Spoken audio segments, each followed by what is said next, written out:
miidiyaa neetwoorkii irraa oduuteen tajimaat gaafa waxabajji 24 barkum lamaaf 22 qabanne dhiyaankee sangafoota isaanii san deemina. Godin Baale magaan roobee dabalatee iddoo baay'ee qaamolee mootummaa uummata hidhuuf dararaa jiraachuu jiraattota bilbilaan OMN itti maane. Gaazexeessitoota ONN lam dabalatee hore mootummaa coomsa Oromiyaa jedhamu warri himataman abbaan seera jijjiiramuuf gaafatanii jedhu Ne'imaa Umarirra dhagee. Waraanni bilisummaa Oromoo WBO lol qindaa Kiflixa Shaggarii dhiyoota waraan mootummaa waliin taasisaa jiruun humnoota mootummaa gatu dubbat. Waraanni bilisummaa Oromoo yeroo ammaa magaalota eegumsi qaban keeggala jiraachuu ka dubbat ajajaa waliigal abaa WBO Marroo Dirribaa haaraa mootummaan barbaadu kamiinuu keessummeessuuf qophii jirraa jedha Siraaj sabaaf dabalata qaba. Dhaabbati biyyoota gamtoomanii ajjeecha torbe darbu Wallagga lixa gimbii godhamirra qorannoo walabaa hatattamaaf gadi fageenya taasifamu qabu jechuun gaafate. Pilaaneetoti addunyaa teenna gugurdoon shan har hiriiranii waliin mul'achuuf beellam qabatan jedhan. Eegi bara 2004 jechuun waggoottan 18 duub jarri wal arguuf jira oduu teentala keessa bal'innaaf filanne jira.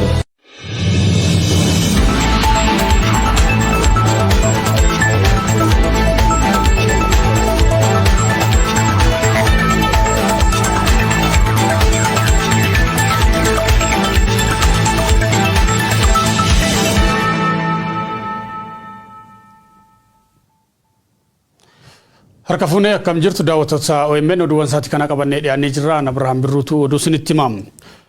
Dhaabbanni mootummoota gamtoomanii ajjeechaa xumura torban dabree Wallagga lixaa gimbiitti raawwate irratti qorannoon walabaa hatattamaa fi gadi fageenyaa akka qoratamu gaafate. Gochaa kanaan guddaa rifachuu ka dubbatan Komishinarri Olaantuun Komishinii Mirga Namummaa dhaabbata mootummoota gamtoomanii Michel Bachelet ajjeechaa kanaan namoota miidhamaniin alas kanneen qe'eerraa buqqaan jiraachuu qulqulleeffannee jirra jedhan. Mootummaan gochaa kanaaf waraana bilisummaa Oromoo yoo himatu waraanni bilisummaa Oromoo immoo gochicha mootummaatu raawwate jedhee jira. Addi bilisummaa Oromoo Koongiresiin Federaalawaa Oromoo fi waraanni bilisummaa Oromoo akkuma dhaabbata mootummoota gamtoomanii qorannoo walabaa gaafachaa jiru. Guyyoo Aariyoo gabaasa bal'aa qindeessee jira. Conflicts have largely been fueled by groups demanding more land and power. Dhaabbati biyyoota gamtoomanii United Nation ijjeechaan dhum torbe dabre keessa lixa Oromiyaa gimbiitti uumamuun lubbu qulqulloota nyaata qaama walabaatiin qoratamu qabaa jedhe. Ijjeecha godhamteen guddoo rifachuu ka dubbatu Koomishinarri Olaantuun Koomishin Mirga Namummaa United Nation Michel Bachelet haleella garee mootummaatiif waraanni bilisummaa Oromoo walitti waakkachaa turan kanaan namooti dhibbaan lakkaa'aman dhumoo kanneen lakkoofsaan kum caalan immoo qe'eef qabeenyi isaanirra buqqa'u qulqulleeffadhe jira jedhe. Gochi suukaneessa lixa Oromiyaa dheedi tolee godham jedhan kanaan paartileen siyaasa Oromoo ABO of kaafaa'uun gadditti dhagaame ibsachuun qorannoo walaba godhamtuuf gaafachaa turan. Haleella kan hordofe sirni biltsiginnaa waraan bilisummaa Oromoo WBO himachuun tarkaaffii akka fudhatuuf yoo dhaadat. Waraanni bilisummaa Oromoo mirga ilmaan Oromooti qabsaa malee namijjeessuun aadatii waan hin taaneef qaamni walaba addaan nu baasu jechuun The Oromo Liberation Army has been blamed for the attack, but it says it is not involved. Ijjeecha namoota nagaa waggoottan sadeen darban kutaalee biyyattii hunda keessa godhama jirtuun qulqulloota hedduu hojjeefaman. Bulchiisi Abiy Ahmad qaamolee biraa qabu waan dabartetti gaafatan fudhachuus ta'e seera kabachiisuuf waan haaraa tokkollee fiduu hin dandeenye. Taatee kan hordofe duub mootummaaf miidiyaaleen isaa akkuma baratan waraan bilisummaa Oromoo himachuu irratti argama. Waraanni bilisummaa Oromoo yookaan WBO'n PP'n sababoota lamaaf gocha kanuufuma gootina taqachuu jirti jedha. Tokkoffaa yakkoota walloof gambeella dabalatee Oromoo irratti dalagamaa turan kan viidiyoon isaanii dhiyeen kan miidiyaa irra baat kan garballeessuuf. Lammeessoon immoo marii araara kan godhamuuf jirti keessa maqa balleessiin dhiibee na baasuuf lubbuu qulqullootaatiin daldaluu jira jedha. Wamtaa teefuduu waajirri mirga namoomaa United Nation kun ragaa uummata irra argadheef gabaas walitti qabadhe. Namooti qawwee qaban gandi tolee ganam saati sadi seenuun dhukaas bananii nam gatanii jedha. Haleella naannoo saati 4 oliif turti jedhan kanaan duub namootan dhumaniin alallee manneen hedduun ibiddaan barbadaa'uuf. Namoonni baay'een lakkoofsi isaanii gamman beekamu butamuun ees buuteen isaanii dhabamuu raga qab jechuun barreesse. Unlawful killings and extrajudicial executions, torture.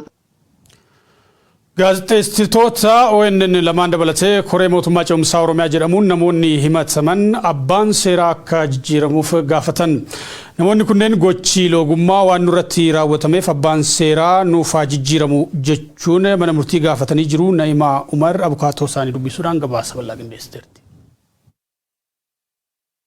Galmee Qaasim Abdullaahi jalatti kan himataman namoonni 17 yakka mootummaa fonqolchuuf yaaluu joon himatamanii dhaddacha mana murtii waliigalaa Oromiyaatti deddeebi'aa jiru. Himatamtoota 17 kana keessa gaazexeessitoonni ONN Dassuu Duulaa fi Biqilaa Amanuus yakkuma wal fakkaataan himatamanii jiru. Galmeen himannoo abbaan alangaa isaanitti bane ulaagaa yakka ja'amee hin guutu jechuun gurmuun abokaattota hidhamtoota siyaasaa deebii barreeffamaa mana murtichaaf dhiyeessee ture. Manni murtii waliigalaa Oromiyaas himannoon hidhamtoota siyaasaa kanneen ulaagaa akka hin guutne amanus himaticha kufaa taasisuun jala murtii kennuu osoo qabu abbaan alangaa marsaa lamaa oliif akka himata isaa fooyyessuuf beellama qabee ture jiru. Himatamtoonni siyaasaa kunneen kunis gochaa loogummaa fi dhiibbaa mirga hidhamtoota siyaasaa kanneen irratti raawwatamee ture jechuun dubbi himaan ABO yeroo obbo Lammii Gammachuu Oromiyaa Miidiyaa Neetworkitti himanii jiru. Manni murtii waliigalaa Oromiyaa dhaddacha caamsaa 25 bara 2014 ooleen himannoon abbaan alangaa fooyyee dhiyaatu dhaggeeffachuuf qophaa'us abbaan alangaa yeroo lammaffaaf himata osoo hin dhiyeessin hafee ture jiru obbo Lammii Gammachuu.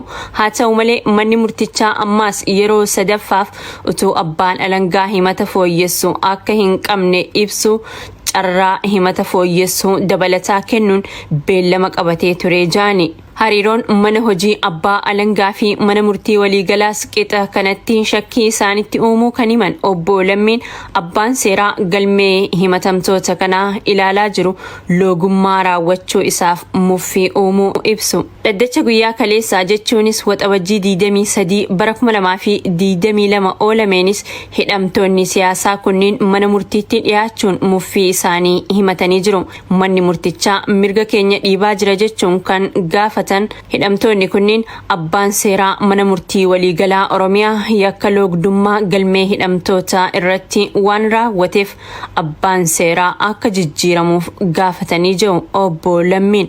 Bu'uuruma kanaan manni murtii waliigalaa Oromiyaas gaafii hidhamtootaaf deebii kennuuf beellama itti aanu waxabajjii 28 bara 2022tti bulfatee jira. Godina Baalee magaalaa Roobee dabalatee iddoo baay'eetti qaamoleen mootummaa uummata hidhaa fi dararaa jiraachuu jiraattonni achirraa itti himan. Rakkoo nageenyaarraa kan ka'e hojjennee jiraachuun nutti ulfaatee jira kan jedhan jiraattonni godina Baalee kunneen humnoonni mootummaa wal waraansa waraana bilisummaa Oromoo waliin godhan irratti yoo miidhaman aarii isaanii uummata qulqulloota hiraarsuudhaan dabarsu jedhanii jiranii guyyoo waariyoo gabaasa bal'aa qindeesse.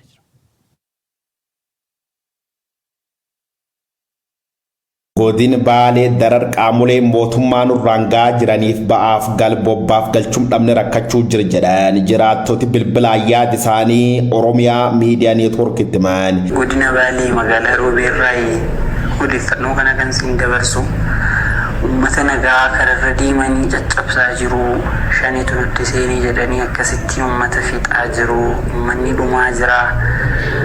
Amma sa'aatii kanatti guutumaan guutuutti daandiin tokko hin jiru, daldalli tokko hin jiru, halkanii guyyaa rakkoo hammaataa keessa jira. Magaala Roobee dabalatee aanaalee gammoojjii cufa keessatti hidhaan malee jabaatteetti fufta jedhan jiraattoti kunneen hojjanne jiraachuuf aan rakkisaa ta'u keessatti argamnaa jedhu. Dabbi bifaara waan uummata shoror keessa jira kanaaf sababi haleella waraanni bilisummaa Oromoo yookaan woboo loltuu bilxiginnaa irra godhee mo'atamanii jennaan gara magaalaa deebi'uun uummata kararra qabuun gargalchuu jiru jedhu. Aanaa muraasa keessaa aanaan akkaan odeeffadhetti aanaalee akka Gaarfaa akkasuma gandoota baadiyyaa aanota gammoojjii kana keessa magaalaa akka Gubbaa rakkoo ammaasatu jira.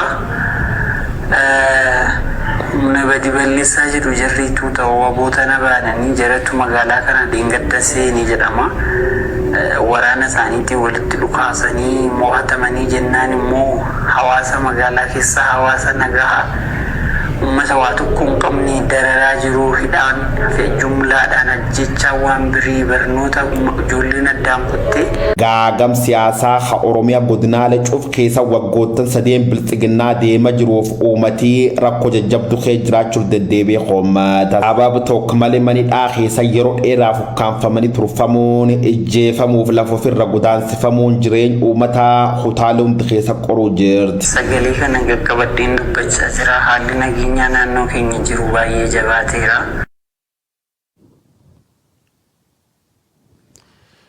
Ajajaan waliigalaa waraana bilisummaa Oromoo Marroo Dirribaa waraana bilisummaa Oromoo magaalota eegumsa qaban keessa galaa jiraachuu hime. Waraanni bilisummaa Oromoo humna gahaa akka qabuus ibsee jira. Qondaalli olaanaan waraanichaa kun mootummaan marii akka qabeessaaf qophii taanaan abaa'oo waboon qophii ta'uu Marroo Dirribaa ifoomsee jira. Siraaj Sabaaf gabaasa bal'aasnetti. Marroo Dirribaa lammeessaa yaada BBCf kennee waraanni bilisummaa Oromoo gammoojjii fi baadiyyaa qofa otoo hin taane magaalota eegumsa qaban illee galaa akka jiru dubbateetii jira. Namoota siyaasaa qawwee hidhachiisuun bobbaasanis eegumsa isaanii bira ceehaa jirra jechuun Marroo Dirribaa himeetii jira. Magaalota Gaambeellaa, Gimbii fi Dambidoollootti oopereeshiniin milkaa'aan adeemsifamu kan ibse Marroo Dirribaa namoota waraana bilisummaa Oromoo balleessine qawwee caccabaa qabu kan jedhuuf waboon akka mootummaan jedhu akka hin taane itti agarsiisnee jira. Mootummaan Itoophiyaa irra deddeebii waraana bilisummaa Oromoo sadarkaa yaaddoo hin taane irraan geenye jirra jedheetii ture. Waraanni bilisummaa Oromoo garuu bakkeewwan hedduutti kan duraa caalaa sochitti akka jiru ragaaleen kutaalee Oromiyaa garaagaraa irraa argaman ni mul'isu. Kaayyoon hidhattoota waraana bilisummaa Oromoo amma lolaa jiru maali? Karaa nagaatiin waan qabsaa'aniif galma gahuun hin danda'amu gaafiiwwan jedhan gaafilee Marroo Dirribaatiif dhiyaatanidha. Kaayyoon waboon amma qabsaa'uuf kan gaafatame Marroo Dirribaa kan abaa'oon dura waggoota 50 qabatee deemaa ture irraa adda miti jedha. Innis uummata Oromoo bilisa bahe kan dhiibbaan siyaasaas ta'e dhiibbaan waraanaa irra hin jirre ijaaruudha. Uummata Oromoo bilisa ta'e Oromiyaa bilisaaf walaba taate ijaaruu danda'uuf hiree isaa ofiin murteeffatu dhugoomsuudha jedhe. Akkasumas uummata bilisa taane sabaa fi sablammoota Itoophiyaa kaan waliin walqixa taane namummaa fi aadaan isaa kabajame waan siyaasaa fi seenaan nuuf malu argannee jiraanna jedhuun fiduudha jedha. Uummanni Oromiyaa walaba taate ijaarachuu barbaada kan jedhu yoo ta'e sana kabachiisuu fi tiksuuf qabsoofna kan jedhe Marroo Dirribaa Itoophiyaa keessatti dhiitamuu fi cunqurfamuu nafeem saboota kaan waliin karaa walqixa ta'een jiraachuu yoo barbaades isas kabachiisuuf qabsoofna jechuun kaayyoo qabsaaniif himeetii jira. Waboon humna waraanaa gahaa ta'e qabaachuu kan dubbatu Marroo Dirribaa lakkoofsaan garuu himuu hin feene. Qabsoo hidhannootti maaliif akka ciche kan gaafatame Marroo Dirribaa lammeessaa ammayyoo uummanni Oromoo bilisummaa barbaadu hin gonfanne jedhe. Kan durii caalaa kan hammaateedha. Abaa'oon yeroo kamuu caalaa amantaa irratti gatee kan galeem bulchiinsa ministeera muummee Abiyyi Ahmadiidha. Garuu akka ka'uu hin dandeenyetti kan miidhame bulchiinsa isaanii jalattiidha jennee amanna jedhe. Namni dhiiga namaa dhangalaasuu barbaadus ta'e dhiiga dhangalaasuu barbaadu hin jiru jechuun waraanni karaa nagaarra filatamaa akka hin taanes ibsa. Garuu daandii nagaa jedhu kana irratti waan arganne deebisnee dhabne irra jedha Marroo Dirribaa lammeessa. Marroon marii rakkoo furuu ilaalchisee gaafii dhiyaateef ammoo deebii wayita kennu akka daa'imaatti waan xiqqoon sobamee kan galu hin jiru waan barbaannu jira isa ammoo gadi buusnee waan harka kenninuuf hin jiru jedhe. Mootummaan abaa'oo waboon nagaa biyya kanaa keessatti waan gumaachutu jira waliin hojjenna jedhee kan amanamu yoo ta'e nus qophiidha jedhe.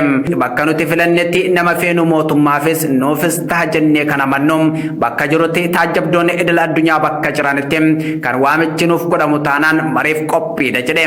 Kana lala akka daa'imaatti karameellaan nama gowwoomsanii kan nama waaman yoo ta'e kan gowwoomfamu hin jiru jechuun ejjannoo abaa'oo waboo ifoomsee jira Marroo Dirribaa lammeessa. Odeessa waraanaa kan biraatiin lola qindaa waraanni bilisummaa Oromoo kibba lixa shaggarii fi lixa shaggar tibbana waraana mootummaa waliin taasifameen humnoota mootummaarraan hubaatii geessisuu himee jira. Ajajoonni waraana bilisummaa Oromoo naannoo sanaa OMN takka himanitti guyyootaan dura magaalaa Dirree Hincinni taleellaa waraanni bilisummaa Oromoo raawwateen loltooti mootummaa 4 yoo dhumanne 10 immoo madaa'aniiti jiru. Magaalaa Biloo Abbayyi jedhamuttis waraanni bilisummaa Oromoo haleellaa qindaa raawwateen loltoota mootummaa 10 fixuu ajajoonni naannichaa himanii jiru. Hidhannoo waraanaa hedduus waraanni bilisummaa Oromoo booji'eeti jira jedhan. humna mootummaa birmannaaf liibanjaawii magaalaa Abboonnoo irraa dhufe waraanni bilisummaa Oromoo bakka Gaammoo Jibaat jedhamutti eegee lola irratti baneen shanfixuu fi hedduu madeessuu himanii jiru qondaalonni waraanichaa. Humna dabalataa biraa Jibaat magaalaa Shanirraa dhufe bakka Wanjii jedhamutti eeguun waraanni bilisummaa Oromoo lola biraa irratti baneen 4 yoo ajjeesu 8 immoo madeessuu ajajoota waraanaa naannoo sanaatu OMN itti hime. Humnoonni mootummaa haleellaa waraana bilisummaa Oromoo kanaan dallanan manneen uummataa gubuusii himaniitu jiru. Mootummaan gama isaatiin waraanni bilisummaa Oromoo sadarkaa yaaddoo hin taane irra gahee jira jedhee dubbatee ture tibba darbe.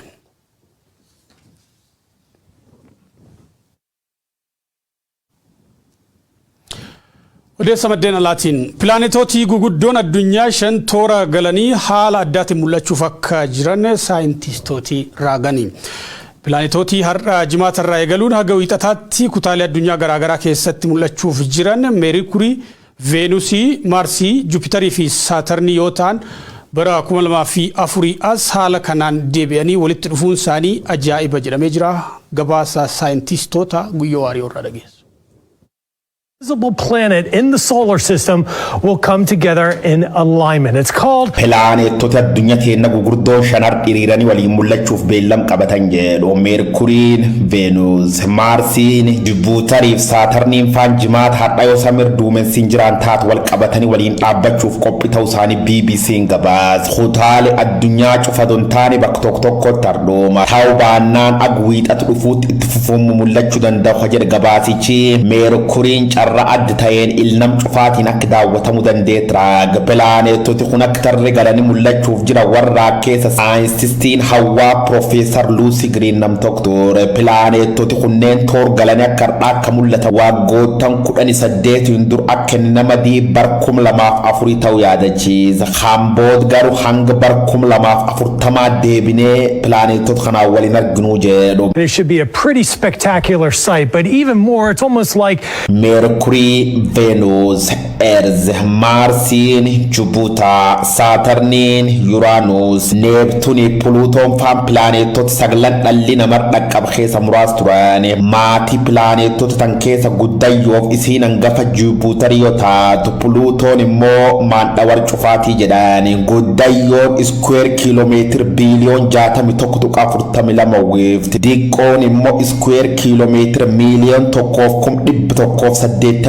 1,188.3 afreessoo lafa dachee yookaan ardi torbaan dhalli namaa jiraachuu jira. Pilaanetota hawwa kee jiran kan keessa Jupitariin 63 qabdi. Laftir jiraantuun garuu ji'um tokko keessa marte naannoofti. Dacheen guyyaa sa'aatii 24 marte dhuufti. Pilaanetiin Niiptuun jedhamti garuu sa'aatii 16 galtee ciisusii ragaalee mul'isa. Wamtaa teefuduu guyyoottan 3 dhufan keessatti pilaanetota addunyaa gugurdoo 5 daawwachuuf jirraa jedhan. 5-planet parade in the sky for the first time in nearly 2 decades, actually. Daawwattoota oduuwwan sa'aatii kanaaf qabannee goolabneetu jirra. Qophiilee OMN afaan hordofaa yeroo gaarii qabaadha.